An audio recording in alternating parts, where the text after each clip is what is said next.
Hola, muy buenos días, chicas y chicos de Radio Lab Chile, la primera radio online enfocada en el emprendimiento y en el crecimiento personal. Os recuerdo que nos encontramos aquí lunes, miércoles y viernes en este programa nuevamente. Conmigo, Françoise, me podéis seguir por Instagram, francoise_coach y escribirme mail a francoisecoach@gmail.com. Y qué mejor para este próximo fin de semana que ir a la montaña, que ir al corazón del Valle del Elqui, a Mamayuca, Refugio Mamayuca, un oasis, un lugar paradisiaco. Tiene 2 casas full equipadas, que caben un total de 16 personas. Tiene 3 piscinas, un pozón de cuarzo y otra tinaja caliente para ver las estrellas durante la noche. Un salón de yoga, que podéis hacer diferentes actividades. Está a 60 kilómetros de La Serena. Podéis seguirlo por Instagram, Refugio Mamayuca, o por la web refugiomamayuca.cl. También están las chicas de Namun Chile, que son las que organizan diferentes actividades como cabalgatas, trekking, masaje, yoga, etc. Las podéis seguir en Instagram, Namun Chile, o también ver dentro de la página de Refugio Mamayuca. Ahí están. Este fin de semana del 11, 12, 13 de octubre organizan el tercer encuentro de 13 lunas, actividades enfocadas en solo mujeres. Así que podéis seguir nuevamente a refugiomamayuca.cl y ver lo rico y disfrutar del placer de un fin de semana exquisito. Además que es un fin de semana largo, así que qué mejor que disfrutar en la naturaleza. Y para el desarrollo personal nos encontramos con el Centro Experiencial para el Desarrollo Humano, un lugar que queda en La Reina. Podéis seguir su página centroexperiencial.com, Instagram Centro Experiencial. Aquí se desarrollan diferentes actividades para el desarrollo personal, como bien lo dije al inicio, o para ser facilitador de grupos con enfoque humanista transpersonal y también terapeuta de trabajo corporal y emocional. Podéis ver todas las actividades en su página centroexperiencial.com. Y hoy miércoles de octubre, miércoles caluroso, como ya todos sabéis, están los tiempos muy raros últimamente. El invierno ha acabado demasiado pronto, llegó el sol, el calor, sudamos. Y llegar aquí a este centro de Huelén, Providencia, la calle Huelén, un lugar antiguo, precioso, donde nos recoge con sus cafeterías, la gente camina por las calles, las humanidades, la vida. Llegar aquí en el metro, subirme al centro de la tierra, para mí es como entrar al centro del corazón, donde te encuentras con diferentes vidas que están ahí en los metros, ¿no? Con sus celulares, sus libros, la gente que se dirige a diferentes lugares. Y ahí iba yo leyendo, porque siempre me llevo libros para leer y hacer más ameno el viaje, Krishnamurti, sobre el amor y la soledad. Y me encuentro con uno de los pasajes que nos habla y dice sobre la felicidad. Y habla de la felicidad y dice que esta está más allá del placer, que existe la belleza, que no es la expresión de una mente ingeniosa, sino la belleza que se nos manifiesta cuando la mente se halla en completo silencio. Está lloviendo y se puede escuchar el chapoteo de las gotas. Uno puede escucharlo con sus oídos o puede escucharlo desde ese profundo silencio. Si lo escucha con la mente en completo silencio, entonces la belleza de ese sonido es tal cual que no puede expresarse con palabras o sobre un lienzo, porque esta belleza es algo que está más allá de la autoexpresión. El amor es obviamente bienaventuranza, la cual no es placer. Sobre el amor y la soledad, de Krishnamurti. Claro, y aquí nos lleva a esto, ¿no? De escuchar más allá con el corazón, con ese silencio, con ese estar entregados en totalidad. Y qué mejor para hablar de esto, sobre la felicidad, sobre la ciencia que incluye la felicidad, cómo la felicidad está en nosotros, en vosotros, cómo hacerla propia en esta única y maravillosa vida que tenemos hoy aquí en nuestras manos. Cuáles son aquellos factores que nosotros a veces creemos que son las características que nos hacen ser infelices, aquellos mitos que hay sobre la felicidad, que a veces creemos que es porque no tenemos un trabajo, un amor, dinero, etc. Y para ello hemos traído un experto en ciencia y felicidad, que es Gabriel Narvajo. Hola, buenos días, buenas tardes. Buenas tardes, gracias François por la invitación, un placer estar aquí y gracias a Radiolab también por haberme invitado. Así que feliz de poder conversar contigo estos temas que son tan importantes y que ha avanzado tanto la ciencia en los últimos años, entregando las claves, digamos, para poder avanzar en el bienestar, en la felicidad y el florecimiento humano, que también obviamente aplica a los equipos y a las organizaciones. No solo ha avanzado en los temas personales, los temas humanos, sino también en lo que es las relaciones, los equipos y lo que eso impacta en las empresas también y organizaciones. Gabriel Narvaja, tú trabajaste por más de 20 años en compañías multinacionales muy famosas, liderando, bueno, eres ingeniero comercial y te quería preguntar en qué momento se abre en ti la curiosidad, te empieza a empieza a sonar esto de la psicología positiva, de la felicidad, te empiezas a involucrar más en la neurociencia también. Bueno, en realidad parte exactamente, François, son más de 20 años de experiencia corporativa y en realidad el inicio parte yo creo con la observación. Parte con la observación y como tú muy bien dijiste, con la curiosidad. La curiosidad que uno al final la quiere llevar a aplicar, ¿no? Porque el gran tema de la curiosidad es que sea aplicada, ¿no? Siempre decimos que el gran secreto de los CEO en la empresa se ha descubierto, más allá de su visión estratégica, su capacidad de liderar, de dirigir, entre otras grandes cosas, el gran secreto siempre digo es la curiosidad aplicada de los CEO. Y de alguna manera yo tenía eso adentro, esa curiosidad y esa observación. La capacidad que hoy se está haciendo más relevante que nunca, la capacidad de poder observar. Y eso me fue llevando, cuando uno observa, cuando uno es curioso, a empezar a avanzar en los temas que me fueron acercando a la ciencia, los temas que de alguna manera poder buscar o querer encontrar respuestas a esas preguntas que muchas veces yo mismo no encontraba y a veces no encontramos. Y bueno, uno va buscando los caminos para poder encontrar esas respuestas para... ¿Qué fue lo que observaste en tu trabajo en las multinacionales cuando tenías... ¿Qué fue lo que observaste que te hizo buscar por otro lado? Que se abrió esa curiosidad. ¿Qué fue lo que viste quizás en ese momento en tu empresa? Lo que observé particularmente es lo especulativo. Venimos de una historia y que me pasó estar ahí 20 años, digamos, de alguna manera. Empecé a ver que muchos de los temas que gestionábamos o en los cuales trabajábamos, había mucha especulación. ¿A qué me refiero con especulación? Que había temas que funcionaban y los mismos temas o las mismas explicaciones o respuestas a veces no funcionaban. Entonces me tocó estar muchos años y hoy día sigue igual, digamos, ¿no? Porque el management y la gente nos estamos acercando y mismo las personas nos estamos acercando lentamente a la ciencia está irrumpiendo mucho en las personas, en el mundo, digamos, en el mundo de a pie y también las organizaciones. Siempre el management estuvo muy alejado de la ciencia, más basándose en opiniones de expertos y muchas veces en mitos, leyendas o creencias realmente que después se veían que eran creencias. Entonces, un poquito eso, lo especulativo, ¿no? Ver cómo a veces hacíamos cosas que funcionaban y muchas veces no funcionaban y supuestamente eran cosas validadas o de opiniones de expertos mundiales, digamos, que generaban este tipo de... ¿Con qué te encontraste cuando miraste un poco desde otra mirada, desde otro lado, cuando te fuiste acercando a otra vertiente? Empecé a darle más valor, empecé a encontrar algunas respuestas que antes no encontraba. Con esto no quiero decir que la ciencia al final hoy explica todo. Hoy estamos hablando de mundo multidisciplinar, ¿sí? Y lo mismo para las personas, ¿no? Acá cuando hablo de las personas, hablo de personas, equipos y al final se expande.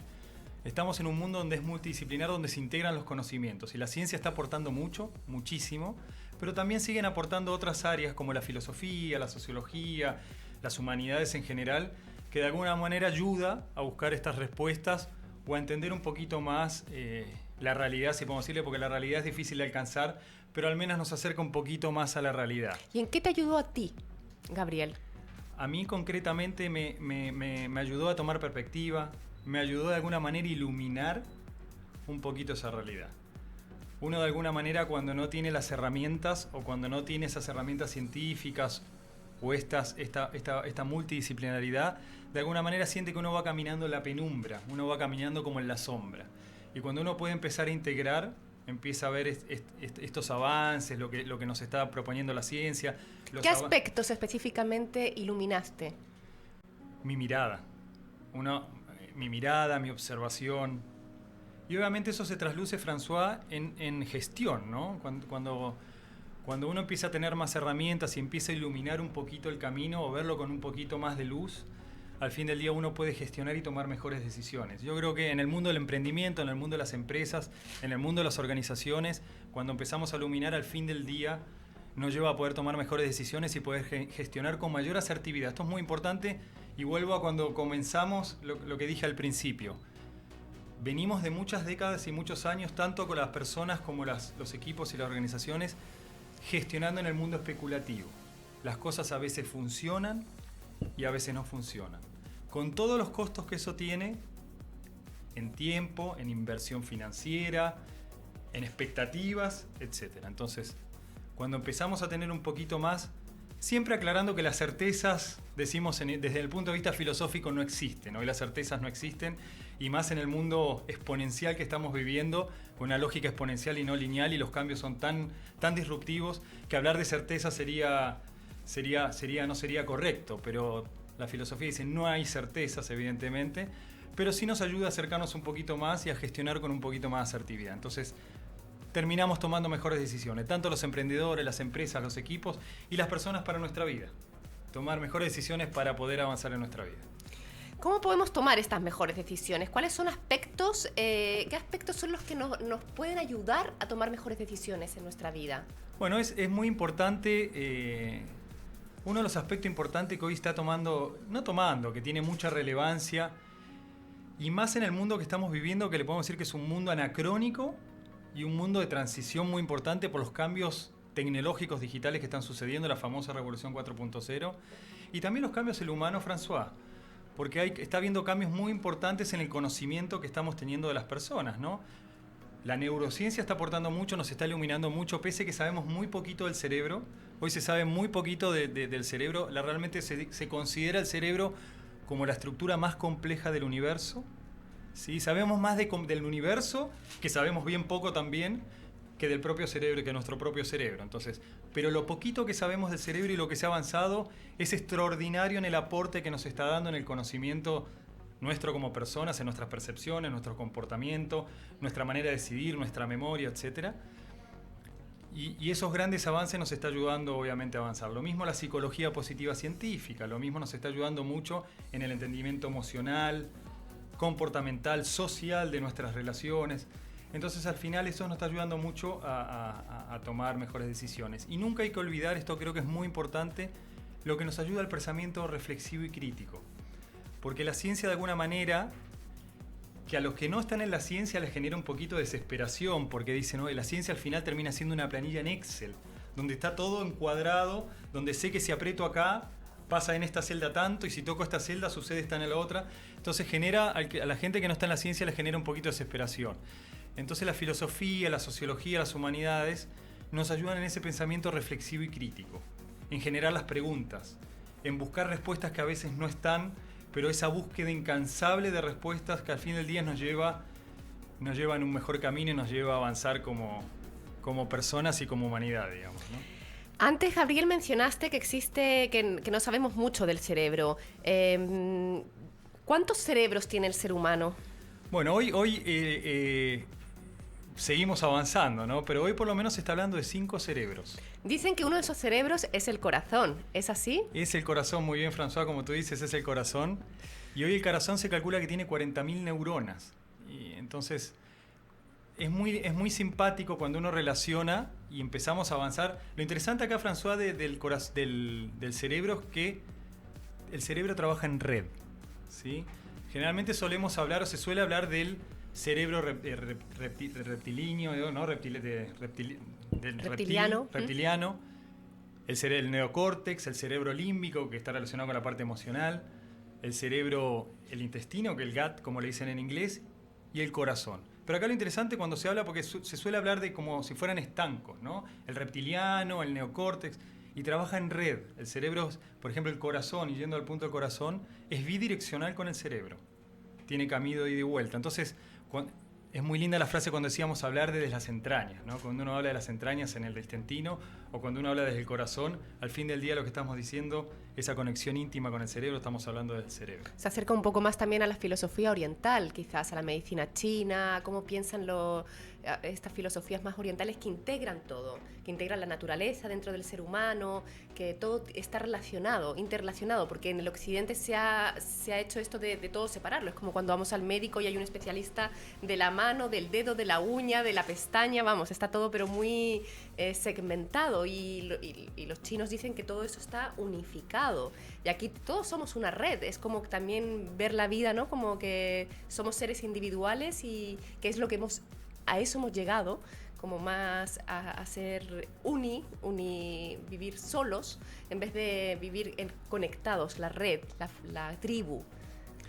Exactamente. La comunidad. Somos un sistema. Claro, un neurocientífico te diría, François, que somos cerebro. Cerebro entendido como hoy podemos hablar de 5, pero somos cerebro.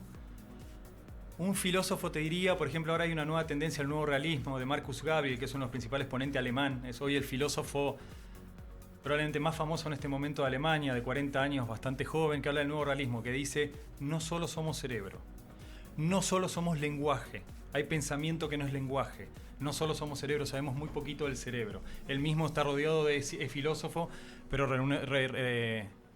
rodeado de neurocientíficos. Entonces, de alguna manera, somos un sistema del cual muchas cosas todavía no conocemos, ¿no? Pero sí hemos avanzado mucho, y eso es lo interesante, digamos, que avanzamos y estamos avanzando de manera exponencial, ¿no? Cada vez entendemos más, pese a que nos falta mucho, y eso nos ayuda al fin del día a avanzar como personas, ¿no? Sí, Gabriel, tú has escrito un libro que se llama 10 claves para una era post-organizacional. Ahora estás desarrollando, ya terminando tu segundo libro, que va a salir ahora a final de año, tengo entendido, donde quieres hacer... ¿qué es lo que tú quieres aportar con este segundo libro? Quiero aportar una nueva mirada un poquito a cómo están evolucionando las organizaciones, y un poquito mi nueva mirada de hacia dónde van las organizaciones y cuál sería el futuro, o cuáles serían las organizaciones del futuro. ¿Qué características, qué tiene que suceder para que las organizaciones del futuro, digamos, avancen y sean organizaciones no solo más humanas, sino alineadas con el futuro que estamos viendo humano, organizacional, de los equipos, etcétera? Claro, como tú bien decías al inicio, estamos en una época de crisis, estamos un poco retrógradas, las organizaciones a veces se quedan, o todo, la humanidad, no sabemos cómo enfrentar este nuevo cambio que está habiendo a todo nivel. ¿Cuáles tú crees que son aspectos a integrar ahora en las organizaciones para el futuro? Las organizaciones, de alguna manera, hoy decimos que están en un anacronismo. Hay un desfasaje en cuanto a la tecnología, ¿no? La revolución tecnológica que está sucediendo a nivel mundial. Hoy las organizaciones están retrasadas o están tratando de avanzar, alinearse, incorporando, y muy desfasadas, no solo la tecnología y lo digital, la revolución tecnológica digital, sino también en el conocimiento. El conocimiento científico está impactando transversalmente todos los aspectos, y lo mismo las organizaciones, los ejecutivos están corriendo con la lengua afuera detrás de estas tendencias, tratando de ver qué está pasando, y eso genera el poder transformador de las organizaciones también, ¿no? Y lo que están haciendo. Entonces, anacronismo en estos 4 aspectos que se está dando, de al fin del día, de ir detrás con la lengua afuera, corriendo detrás de un mundo que está cambiando de manera disruptiva y exponencial. Entonces, primeros aspectos a incorporar, obviamente, todo lo que tiene que ver con lo tecnológico digital, que no es decir hoy incorporo ciertas tecnologías, es el DNA, es el ADN. Hoy las compañías tienen que tener el ADN porque está atravesando todos los aspectos de la vida humana y de los negocios, la tecnología y lo digital. Ya no es nada nuevo lo que estoy diciendo, pero es muy importante que sea la base, el pilar fundamental, y no incorpora un gerente de tecnología que esté avanzado en lo digital, sino parte de la base.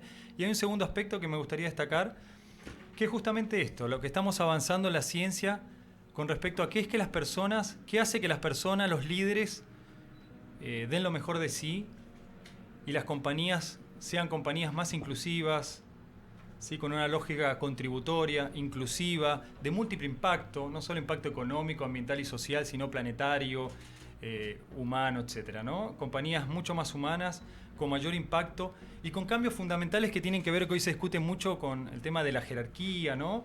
Compañías más que empiezan a tener una estructura más de clanes, de tribus, de células, ¿no? Que también se usa la palabra redarquía, ¿no? De trabajo en red, donde se empieza a horizontalizar las organizaciones y no tan jerárquicas, que sabemos lo que produce la jerarquía, digamos, ¿no? Entonces, empezar a avanzar en estos nuevos conocimientos de alguna manera. O sea, que nos va eso llevando... implicaría un trabajo más en equipo, un trabajo más horizontal, no donde vaya en pirámide y está tanto el líder o igualmente hay un líder, siempre tiene que haber un líder.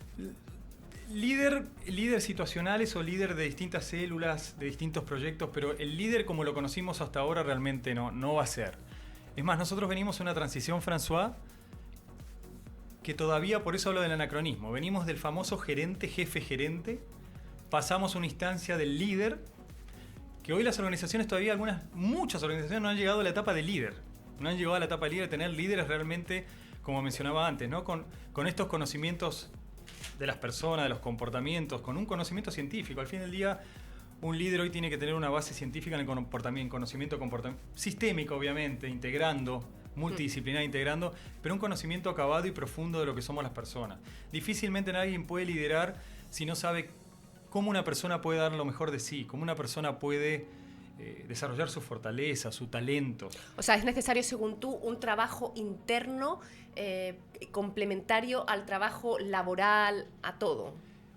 Exactamente. Y como te mencionaba, en la etapa del líder, y después tenemos una tercera etapa que se le podría llamar el neurolíder o el líder basado en evidencia científica. Entonces, estamos en esas tres etapas, todavía estamos en el gerente jefe, y el gerente al final es el que gestiona recursos, gestiona a las personas, gestiona proyectos. Y estuvimos muchas décadas con el gerente. Y seguimos con el gerente que gestiona muy bien, que maneja recursos, pero no el líder que realmente tiene ese conocimiento, un líder que tome la decisión de manera deliberada, consciente, responsable, de que va a generar un impacto real, que primero lo tiene que generar él, ¿no? Acá no digo nada nuevo tampoco el trabajo interior, pero pese a que está muy dicho, no sucede.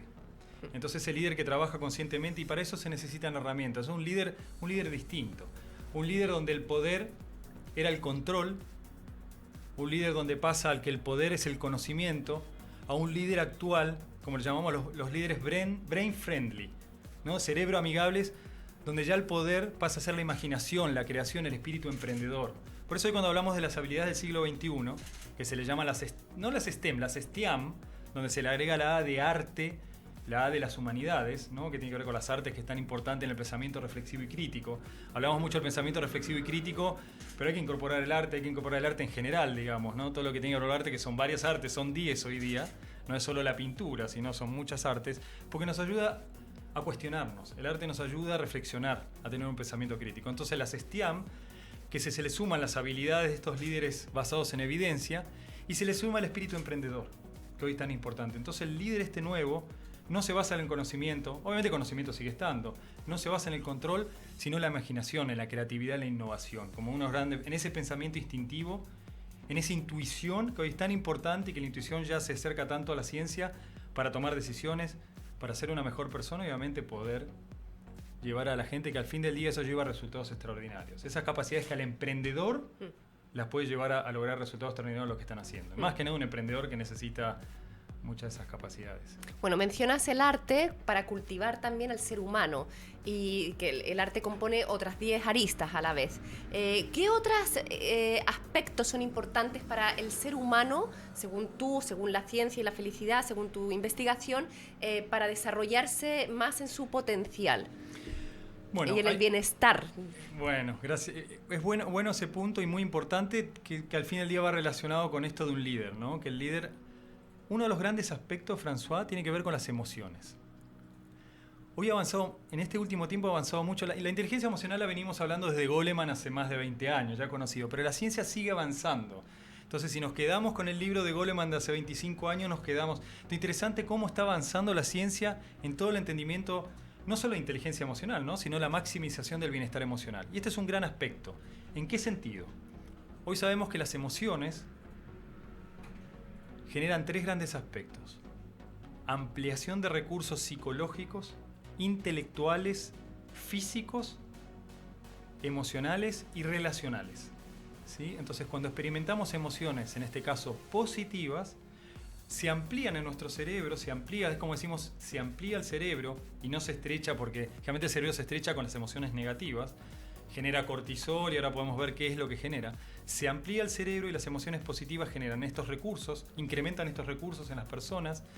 En segunda instancia, es una espiral ascendente, positivo-ascendente. A la medida que empezamos a experimentar emociones positivas, se genera una espiral ascendente positivo. Es cada vez más alto la sensación de bienestar, el motor, porque las emociones son el motor humano.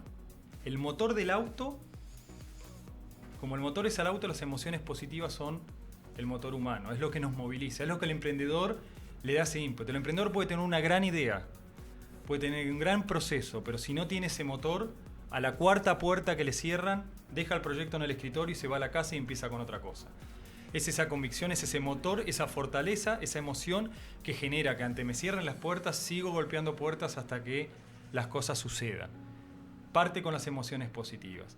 Y las emociones positivas tienen distintos aspectos. Hay emociones de alta activación y emociones de baja activación. Lo mismo hay emociones negativas de alta activación y de baja activación.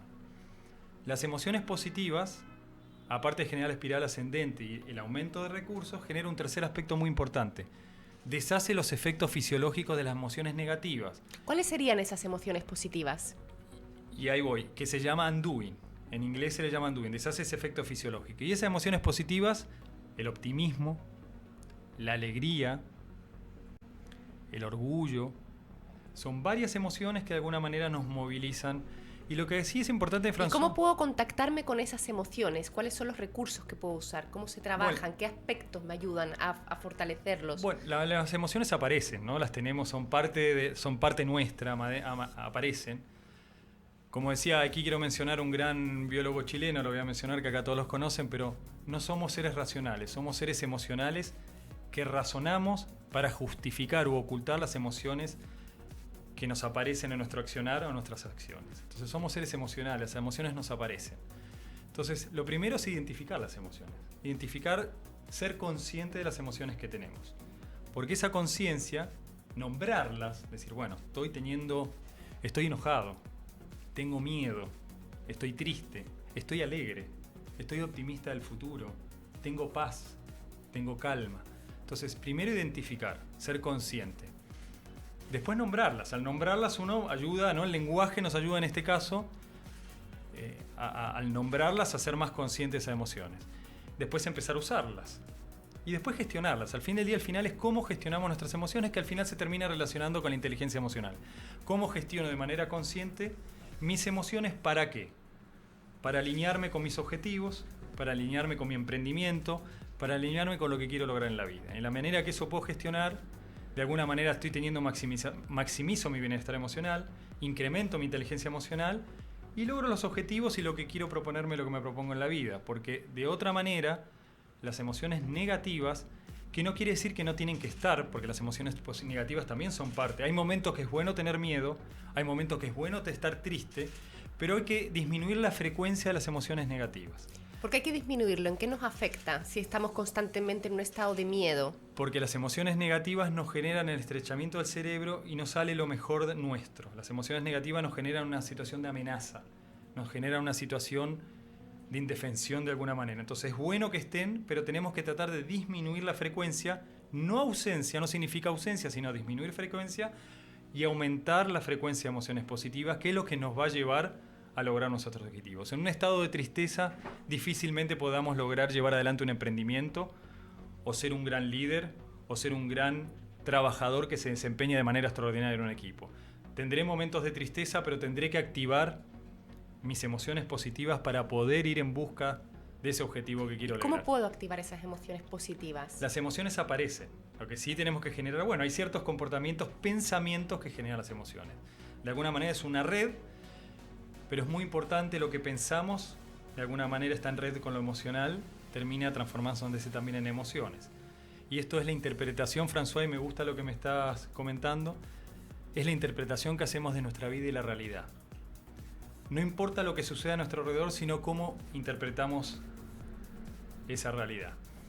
Y a mí me gustaría contar una historia de, lo ubicas, me imagino que lo conocen todos, a Thomas Alva Edison, que fue un gran inventor del siglo XX, que tuvo 1093 patentes en Estados Unidos y otras en Europa.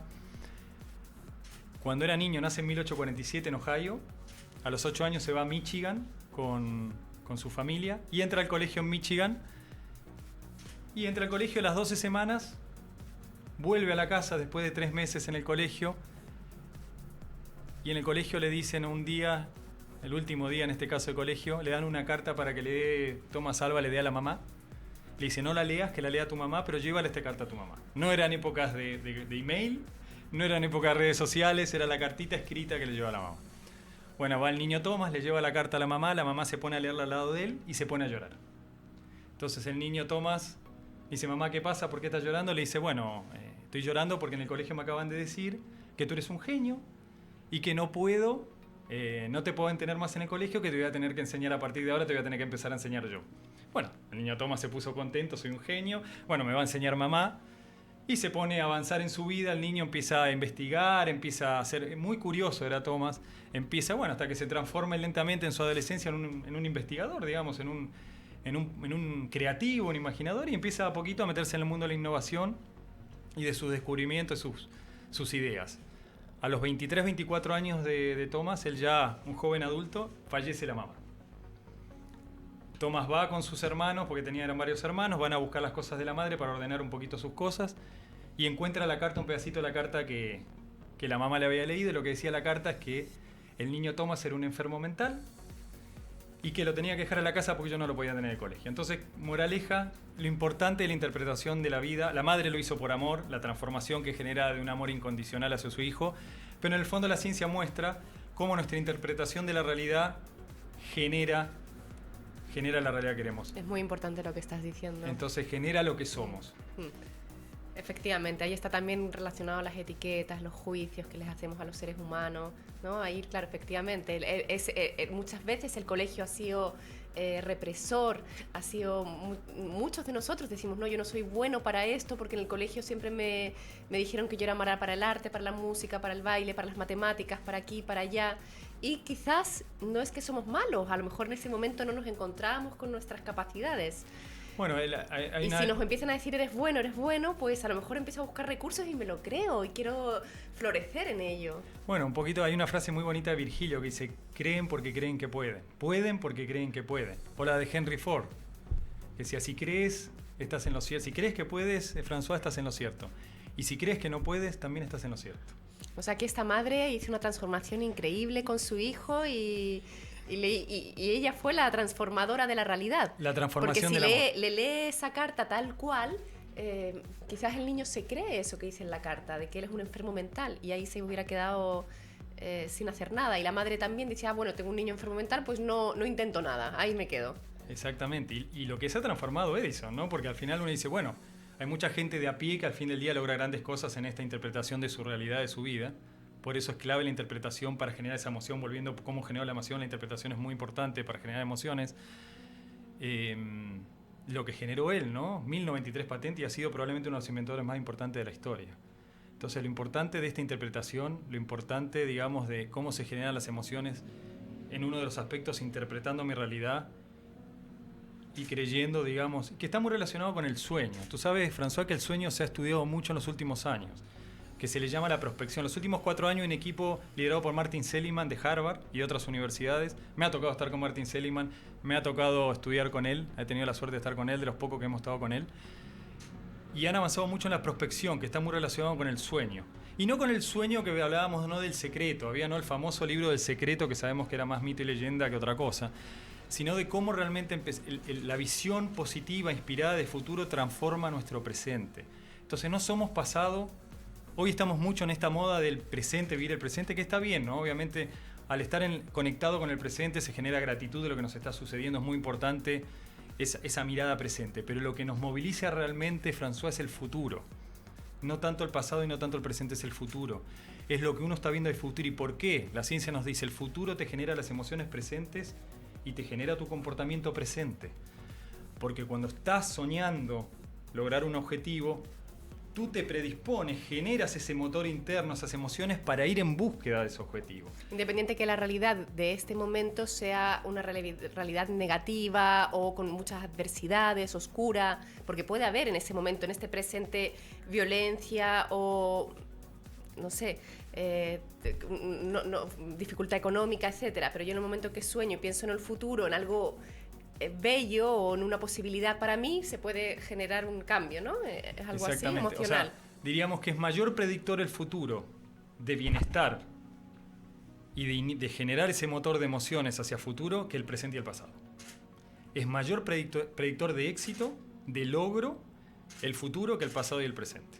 Eso podríamos decir. No quiere decir que una mirada de pasado. ¿Por qué? Porque las emociones las dividimos en 3 estadios: futuro, presente y pasado. Futuro, optimista, esperanza. Presente, calma, puede ser paz, gratitud. Y pasado, orgullo de mi pasado, etc., ¿no? Las emociones las dividimos. Entonces, debiéramos tener esa mirada positiva del pasado. Ya, pero ese debiéramos, ¿qué pasa con una persona que ha sufrido, no sé, tortura, no sé, asesinato, etcétera, en su familia, y en ese pasado está presente? Enfermedades físicas, dificultades económicas, hambre, guerra, no tengo idea. Bueno, ahí aparece la famosa frase que hoy todos la conocemos, que es la resiliencia, ¿no? Y la resiliencia de alguna manera tiene... Esto es importante, lo que no me mata me hace más fuerte, decía Nietzsche, ¿no? Es esos 3 estadios, ¿no? Todos tenemos eventos traumáticos en la vida, o vamos a llamarles eventos que nos hace bajar el funcionamiento. De todo lo que estamos hablando ahora, de alguna manera nos alinea, François, a un funcionamiento óptimo.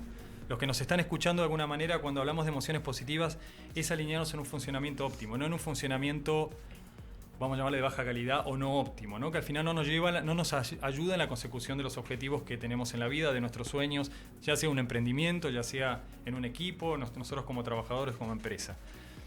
Entonces, de alguna manera, la resiliencia es otro aspecto que de alguna manera es que nos ayuda a salir de estos temas. Y tú sabes que hay grandes 3 estadios cuando hay un evento que nos hace bajar el funcionamiento que tenemos como persona. Tú, por ejemplo, François, tienes un funcionamiento determinado.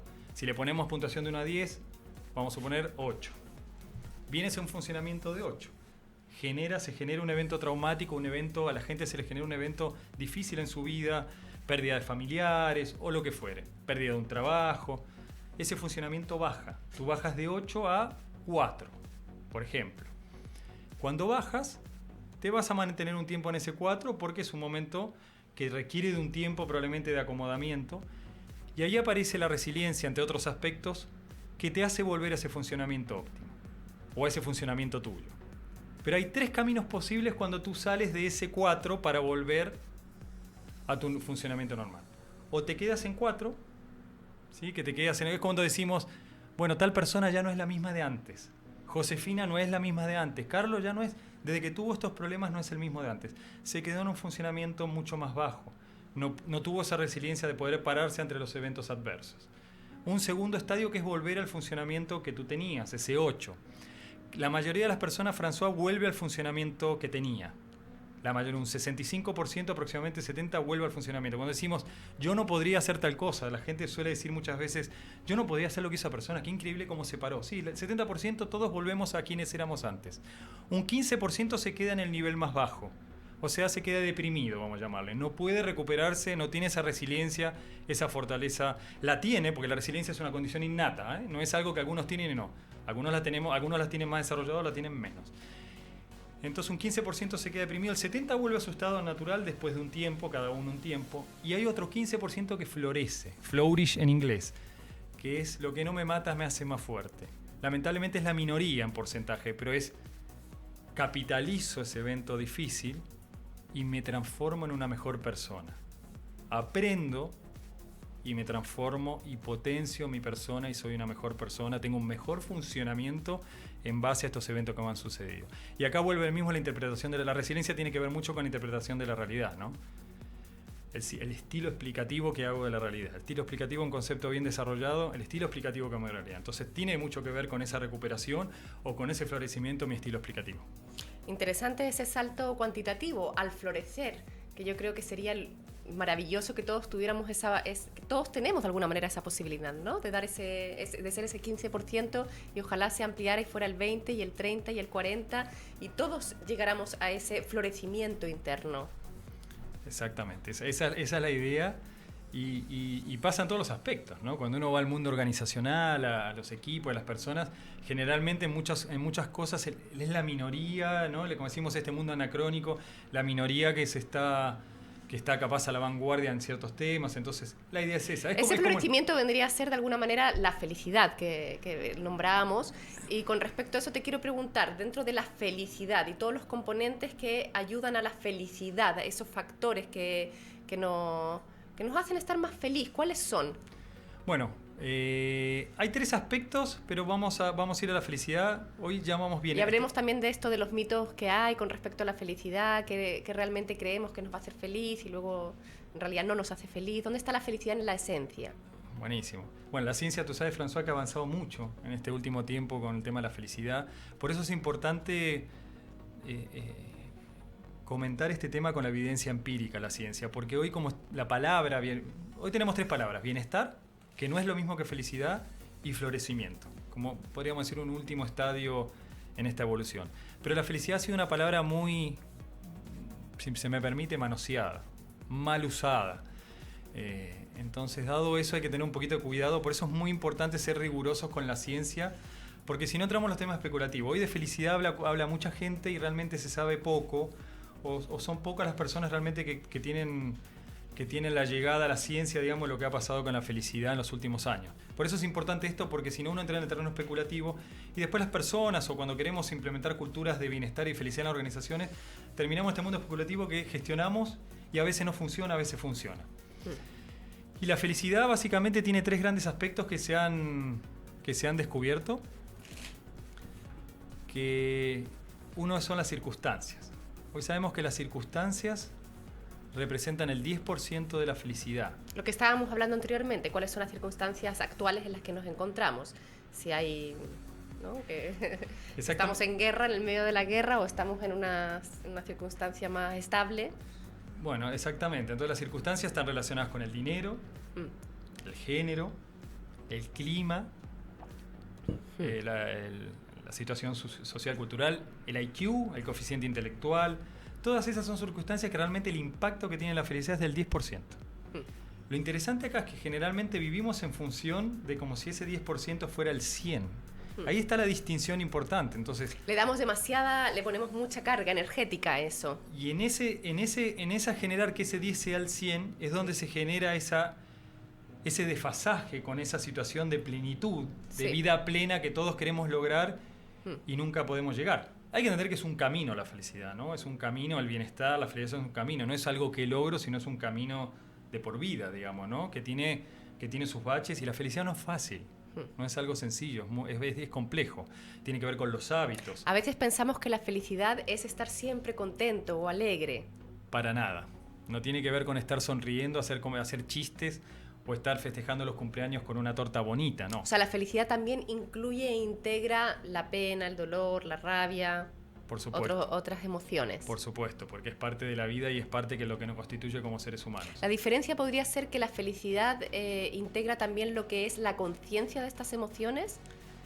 Por supuesto, claro. Y ahí quería llegar. En este 10%, que son las contingencias, solo el 10%. Hay un 50% que es genético, ¿sí? Que viene un rango fijo, no quiere decir que no es modificable, sino que es genético. Es un rango que tenemos nosotros de mínimo y máximo como en términos de felicidad. O sea, si yo soy hija de padre y madre depresivos, suicidas, etcétera, tengo un 50% genético a yo también ser una persona depresiva. No feliz. No necesariamente, no. El rango, tú vienes con un rango genético, pero ese rango, justamente el rango es que tú te puedes mover en ese rango. Hay un rango mínimo en el que tú puedes estar en este momento o no, o en el máximo, y tú te puedes mover del rango mínimo a tu mismo rango máximo. Entonces, en ese movimiento es donde tú vas trabajando tu felicidad. Y acá qué bueno que mencionaste esto, François, de depresivo o no depresivo. Acá es muy importante, y me voy a la neurociencia, que es el tema de la plasticidad humana, la plasticidad cerebral, que se le llama la neuroplasticidad. Generalmente venimos con la creencia acumulada de décadas, de un siglo, digamos, del último siglo, por lo menos en aspectos de neurociencia, de conocimiento del cerebro y psicología, de que las personas, el cerebro es fijo, de que las experiencias tempranas marcan, las experiencias nos marcan. Tuve niño violado, padre violador, no. Niño abusado, padre abusador, no. Niño alcohólico, padre alcohólico, niño después padre alcohólico, no. Justamente las experiencias tempranas sabemos que no marcan, la genética del cerebro no es fijo. Y el efecto neuroplástico, que es un enfoque limitante, ¿no? Empezamos con justamente estas concepciones previas de que vengo de toda esta historia, entonces yo estoy medio destinado a tener esta historia. Lejos la neuroplasticidad, que fue uno de los grandes avances de la neurociencia en los últimos años, nos dice, somos plásticos.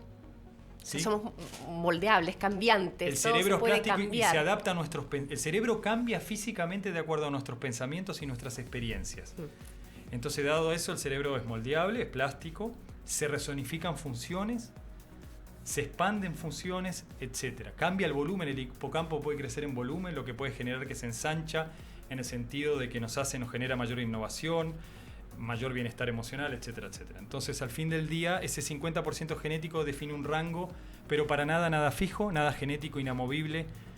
Y venimos de una historia de la psicología, por ejemplo, en el caso de la psicología, de las experiencias tempranas marcan, la genética me predispone y me genera un destino determinado, etcétera, ¿no? Entonces hay otros factores que también, así como tú estás mencionando ahora, que puede crecer el hipotálamo y el corazón o los pulmones también se fortalecen si hacemos ejercicios, una alimentación sana también nos ayuda, la práctica de la meditación. Hay ciertos factores externos que nos pueden ayudar a generar mayor bienestar o felicidad a nuestra vida. Sí, bueno, el cerebro, hay como 5 o 6 factores claves que hoy en día la ciencia confirma todo el tiempo y que sabemos del cerebro, que son protectores del cerebro, ¿sí? Y que de alguna manera después vamos a ver están relacionados con esta parte de la felicidad, que es las actividades intencionadas, que es lo que nosotros gestionamos, incrementa nuestra felicidad y bienestar.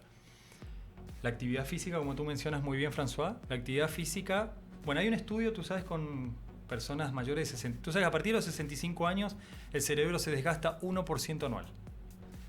Y hay un estudio que se hizo con personas de 65 años, 2 grupos sedentarios de 65 años, que eran sedentarios, y eligieron, bueno, a un grupo lo dejaron, sigan sedentarios, no hagan nada, y al otro grupo que empiecen a hacer actividad física. Actividad física es caminar, no significa meterse a hacer un triatlón, es caminar, hacer determinada actividad física.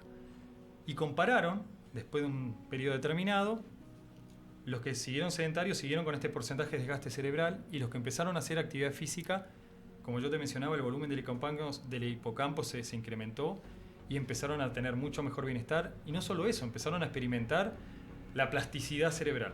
Empezaron a tener prácticamente mucho menos desgaste y empezaron a funcionar mucho mejor, evidentemente, ¿no? Porque la actividad física no solo impacta en el bienestar, también en los químicos cerebrales. La serotonina, la dopamina, genera los químicos cerebrales o subidones de químicos cerebrales que con un hábito saludable, ¿no? Por eso se hace siempre mucho la comparación, y a mí me gusta hacer la comparación con el cocainómano. El cocainómano lo que genera con la cocaína es el subidón de dopamina.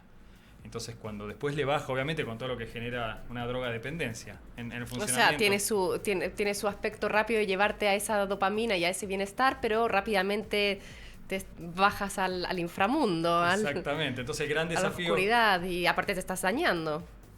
Exactamente. Y haciéndote dependiente. Bueno, dicen que el ejercicio también te provoca una dependencia una vez que lo empiezas a practicar, pero una dependencia positiva. Sí, una dependencia positiva. Como todos los extremos, evidentemente el ejercicio llevado al extremo también genera estrés. Los que realmente hacen un ejercicio más allá de sus posibilidades, genera muchos deportistas, cuando están sobreexigidos, tienen subidas de cortisol. O tienen cierto estrés que no es solo físico, también es emocional. O sea, no es solo el físico, decir me duelen las piernas, sino también genera estrés emocional. Entonces, en el extremo, evidentemente, o en el extremo a su máximo, evidentemente, también puede generar el efecto contrario. Pero la actividad física está demostrada, François, año a año. Lo único que hace la ciencia es demostrar lo buena que es la actividad física. No hay ningún estudio que esté en contra de lo buena de la ciencia. Pero los efectos del cerebro protector que yo te decía son 5. Uno, la actividad física. Otros son las relaciones humanas positivas, afectivas.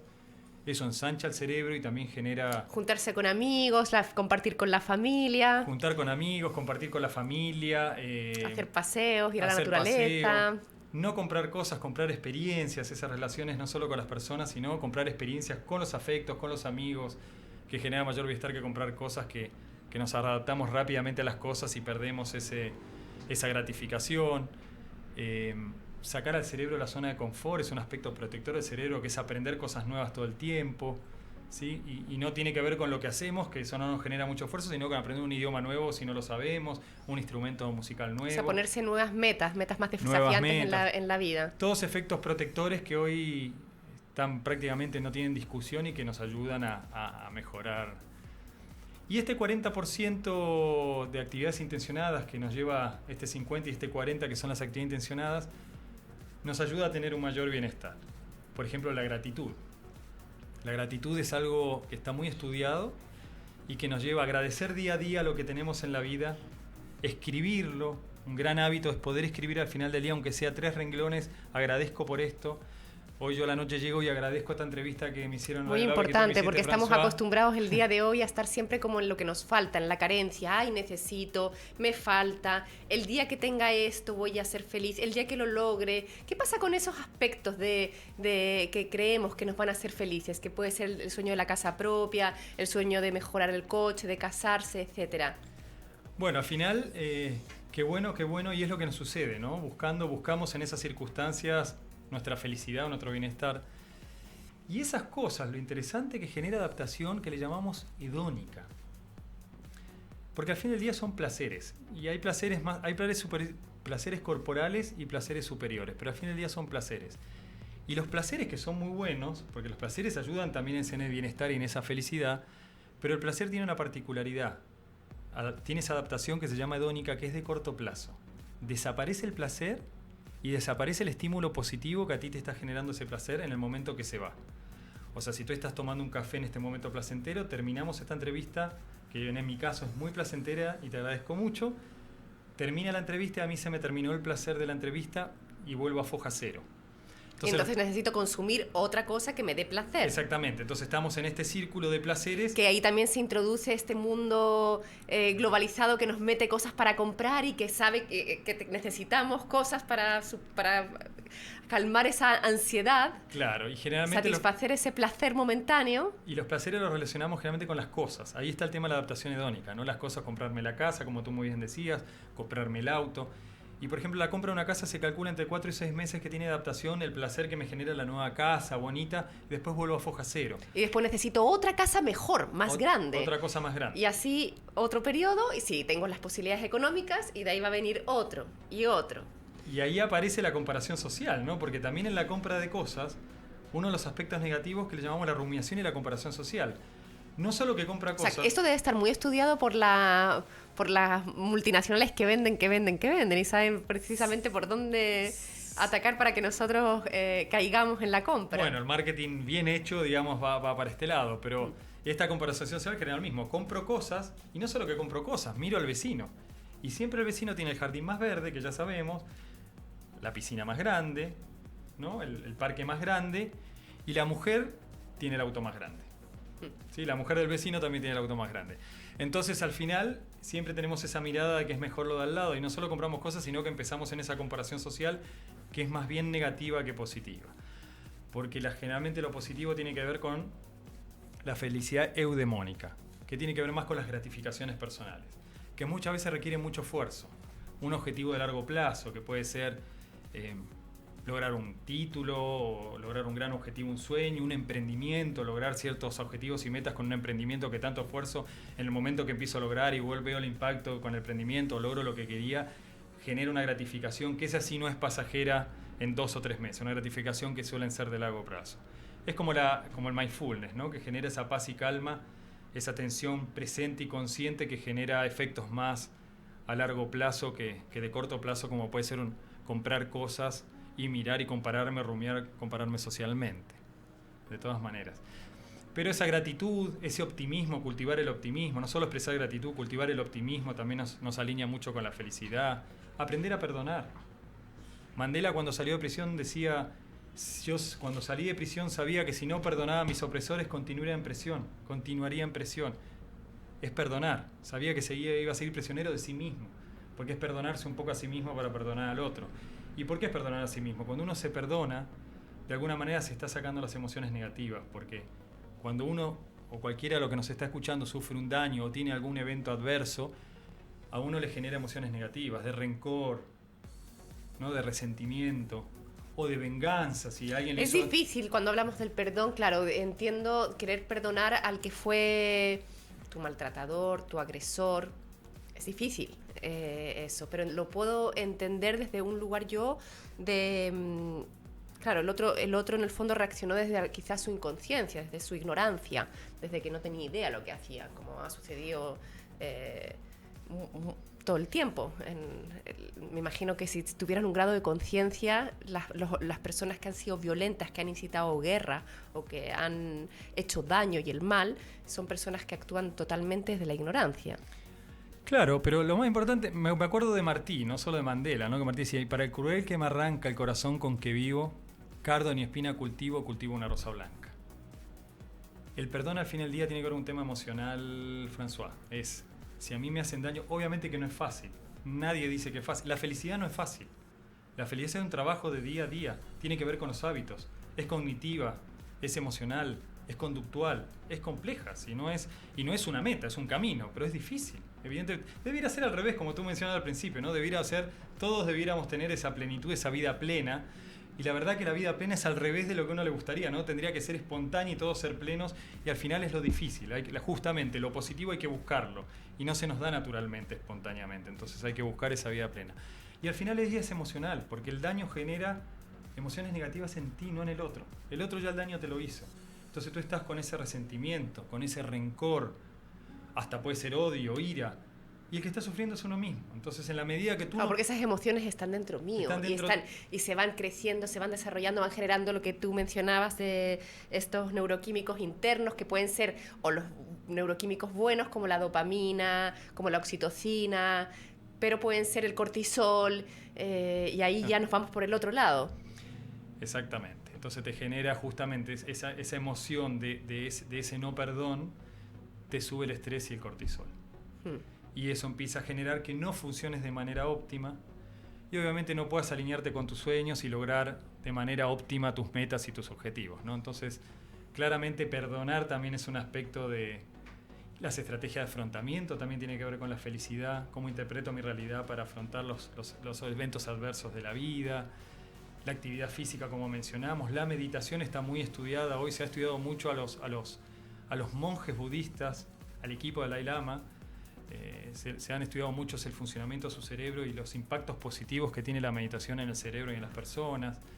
Mismo la espiritualidad, y no entendía como religión. Como religión o no religión, la espiritualidad como impacta también de manera positiva. El flow, que tiene que ver estar absorbidos e inmersos en lo que estamos haciendo. Tú en este momento, yo sé que François te encanta lo que haces, estás absorbida e inmersa en algo que estás haciendo. Cuando uno está inmerso y absorbido en lo que hace, pierde la noción del tiempo y del espacio. Yo en este momento siento que estoy en flow y pierdo la noción del espacio y del tiempo. ¿Qué quiere decir? Que estoy absorbido en la conversación contigo y no me importa más nada fuera que esto. Y hemos estado muy absorbidos y porque ya son la 1 de la tarde, ya ha terminado la conversación, se nos ha pasado volando esta hora y en verdad podríamos seguir conversando y quizás esto da para una segunda entrevista, segunda conversación, a lo mejor ahondando más en el flow, que es todo un tema y que también da para mucho, hablar de otros temas que ya sé que Gabriel Narvaja manejas mucho, que también hay temas que no hemos tocado. No nos hemos metido al 100% en la neurociencia con las organizaciones, que bueno, puede ser aspectos para otra conversación. Excelente, encantado François de siempre con un granito, poder aportar un granito de arena a la audiencia, a la gente. Y bueno, eso es un poquito mi motivación, mi sueño, mi pasión, poder aportar, ojalá le haya aportado algo a los que nos estuvieron escuchando. Y la verdad que te agradezco mucho la invitación. A mí ya me has aportado muchísimo. Me imagino que a Fernando, nuestro técnico que está acá al lado, ya ha escuchado todo también. Y espero con ansias que salga tu libro. Me encantaría ir a la presentación del libro. Ya te lo dejo ahí. Y a lo mejor también puede ser una buena instancia después de la presentación del libro traerte aquí y hablarnos del libro, justamente. Un placer. Que vas a sacar. Y voy a terminar leyendo Los misterios de la vida de Osho, hablando de la celebración. Dice aquí, acerca de la risa y la celebración.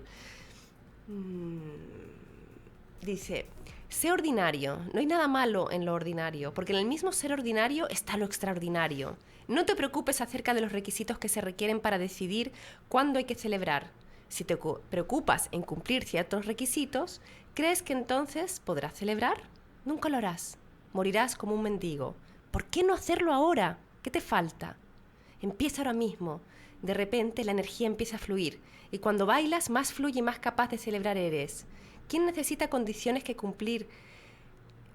¿Quién necesita condiciones que cumplir? Es el ego, no la vida. Los pájaros pueden cantar y bailar, simples pájaros, pájaros ordinarios. ¿Has visto alguna vez pájaros extraordinarios bailando y cantando? ¿Tienen acaso primero que ser un Ravi Shankar o un Yehudi Menuhin? ¿Tienen que ser antes grandes cantantes e ir a colegios, a aprender música, para luego poder cantar? Simplemente cantan, los pájaros cantan y bailan, no necesitan ninguna formación. El hombre nace con la capacidad de celebrar. Y lo junto con el hombre nace con la capacidad de ser feliz, aquí y ahora. Bueno.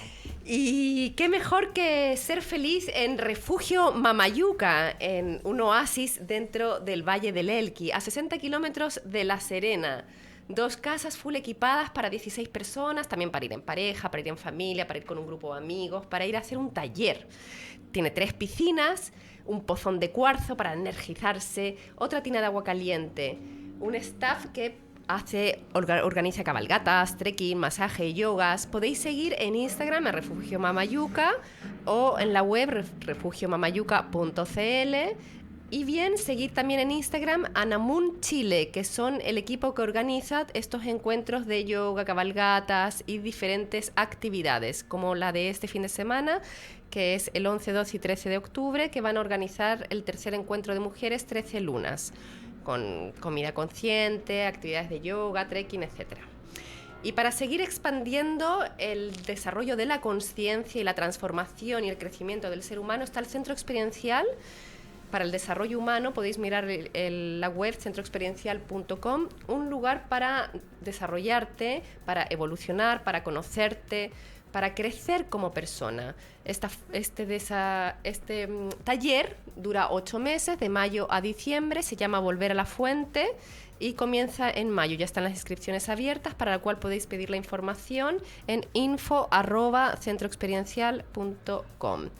Y también está la formación para ser facilitador de grupos con enfoque humanista transpersonal. Y también terapeuta de trabajo corporal y emocional en el trabajo, la formación de Somatic. Podéis seguir en Instagram al Centro Experiencial y también hacer las meditaciones de Osho en Santiago de Chile, seguir en Instagram Meditaciones Osho Santiago de Chile, para participar de estos encuentros de meditaciones que se hacen una vez a la semana en el Centro Experiencial para el Desarrollo Humano en La Reina, para cultivar el aquí y el ahora, la conexión contigo mismo y ser más felices. Por supuesto. Por lo menos llegar al bienestar. De todas maneras. Transitar ese camino. Que nos da una vida plena. Totalmente. Así que nos despedimos hoy con Gabriel Narvaja y nos volvemos a encontrar este viernes y, como todas las semanas, lunes, miércoles y viernes en Radio Lab Chile, la primera radio online enfocada en el emprendimiento y en el desarrollo personal. Me podéis seguir en francoise_coach, eso en Instagram, y escribirme a mi mail francoisecoach@gmail.com. Si quieres también tú dejar alguna web para que te sigan y vean tus talleres, conferencias. Bueno, en Instagram @Narvaja Gabriel y en Facebook Gabriel Narvaja. Ahí está mi fanpage si me quieren seguir. Y tienes una página web también muy completa. Sí, en www.gabrielnarvaja.com. Ahí pueden encontrar mismo artículos relacionados con lo que hemos conversado y otros temas también. Publicaciones que he hecho en distintos países de Sudamérica. Es una página muy completa donde también incluye efectivamente charlas, conferencias tuyas, porque viajas mucho tú también internacionalmente. Exactamente. Así que ahí se pueden ver y pueden seguir a Gabriel Narvaja y seguir todo lo que hace. Eso, muchas gracias, chicos, y nos estamos viendo. Bueno, gracias, chao.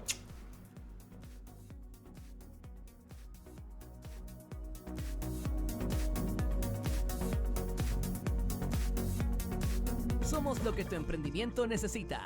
Un shot de motivación en Radio Lab Chile, la radio de los emprendedores.